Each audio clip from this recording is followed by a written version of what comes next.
Bienvenue dans cette nouvelle édition de l'Africa Tonight. Voici les titres de l'actualité. États généraux de la sécurité routière en Guinée. Face au nombre de plus en plus élevé de victimes d'accidents de la route, les autorités s'engagent dans la mise en place de moyens pour fluidifier et sécuriser la circulation. Au Nigeria, l'entrepreneur Ario Adefolanrin lance une initiative pour la promotion de l'énergie solaire dans le nord-est du pays. Depuis la mise en place de son projet, ce sont 700 jeunes qui ont déjà été formés au métier du solaire. Et puis en Tunisie, la 28e édition des Journées cinématographiques de Carthage se poursuit. Nous reviendrons dans cette édition sur le film Miraculous Weapons du réalisateur camerounais Jean-Pierre Bekolo, un film qui est en compétition dans la catégorie long métrage. Mais tout d'abord, dans l'actualité, au Burundi, le gouvernement annonce ce vendredi 10 novembre 2017 le rejet catégorique de la décision de la Cour pénale internationale d'ouvrir une enquête pour des crimes contre l'humanité dans le pays. C'est par la voix de la ministre de la Justice que la décision a été officiellement annoncée. Le gouvernement évoquant son retrait il y a 2 semaines du traité de Rome pour justifier son refus de coopération avec la CPI. Rappelons que le 27 octobre 2017, le Burundi est devenu le premier pays de l'histoire à quitter la Cour pénale internationale. Les autorités guinéennes souhaitent faire baisser le nombre de victimes d'accidents de la route. C'est dans ce cadre que des états généraux de la sécurité routière ont été organisés. Objectif, trouver des moyens efficaces pour fluidifier la circulation et surtout faire baisser le nombre d'accidents de la route. Des détails avec Emmanuel Milimono. Rien que de 2010 à 2016, la Direction nationale de la sécurité routière a enregistré au niveau national 21 159 cas d'accidents de la circulation en Guinée. Ces drames ont entraîné la mort de 1693 personnes pour 5 666 blessés graves et 5 638 blessés légers. Pour y remédier, le ministère de la Sécurité a lancé du 6 au 10 novembre 2017 les états généraux de la sécurité routière. Les participants proposent un plan de riposte qui permettra de réduire au maximum ces nombreux cas d'accidents de la route. Les actions entreprises doivent se poursuivre et être renforcées, tant au niveau des conducteurs des véhicules légers et poids lourds, des motocyclistes que des piétons. Nous devons déposer sans complaisance le diagnostic des maux qui minent la circulation sur les routes de la Guinée, en vue d'en identifier des solutions à court, moyen et long terme, tout en vous inspirant du plan d'action de la décennie pour la sécurité routière en Afrique. La plupart des accidents de la route sont dus au mauvais comportement des usagers et l'état dégradé des infrastructures routières.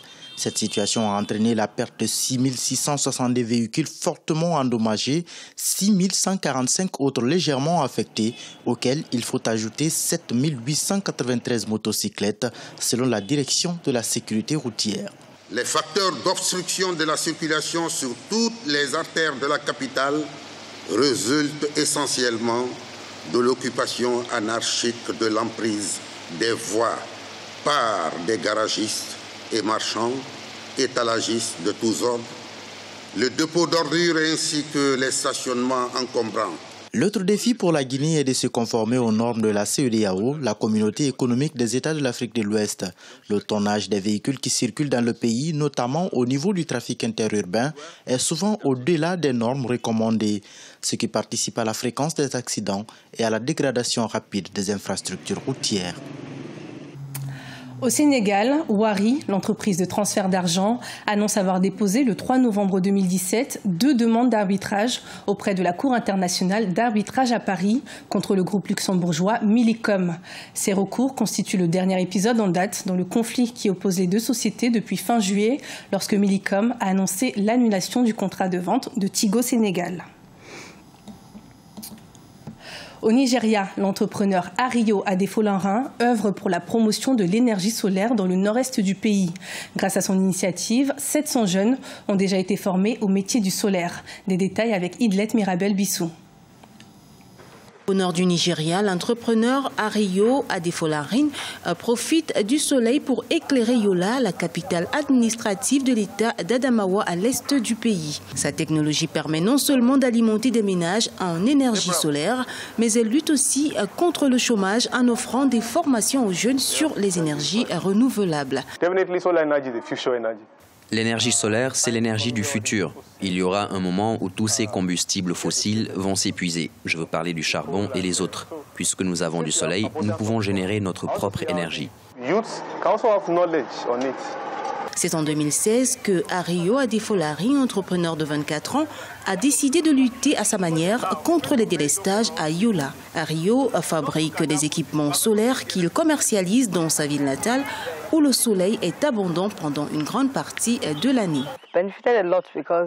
J'ai beaucoup bénéficié de ce projet solaire. Si j'avais un générateur classique, j'allais être contrainte d'acheter du carburant et de le réparer. Or, avec celui-ci, il n'y a pas de bruit, il suffit de l'allumer en appuyant sur le bouton. C'est pratique et je l'utilise pendant plus de 8 heures par jour et ça fonctionne très bien.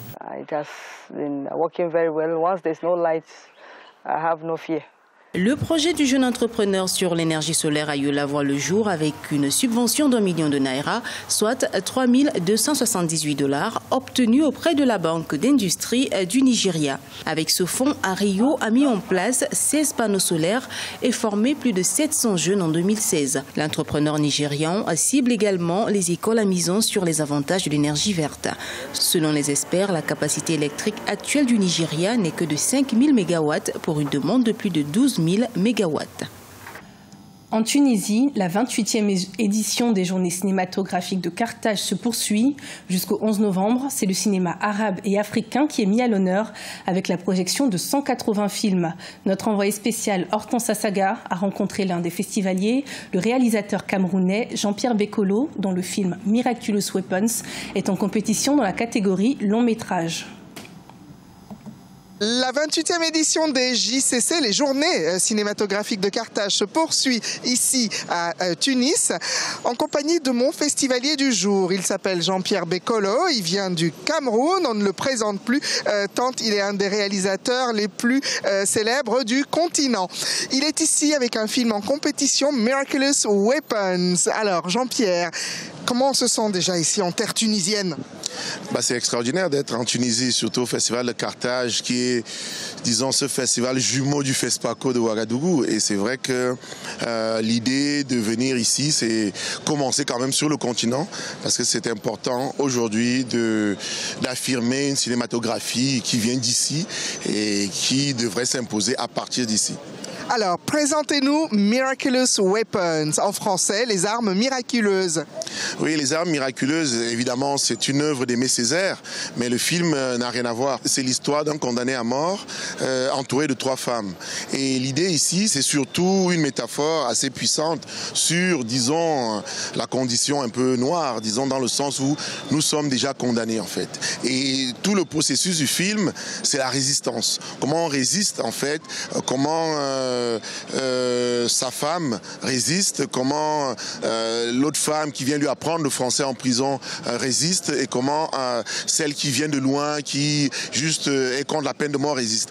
J'espère que, au-delà du film lui-même et de son contenu, que la démarche soit récompensée quelque part. C'était Jean-Pierre Bekolo ici au 28e JCC à Carthage, donc réalisateur du film Miraculous Weapons. Les journées cinématographiques de Carthage se poursuivent ici. Suivez-nous, à bientôt et bonne chance. Ok, merci.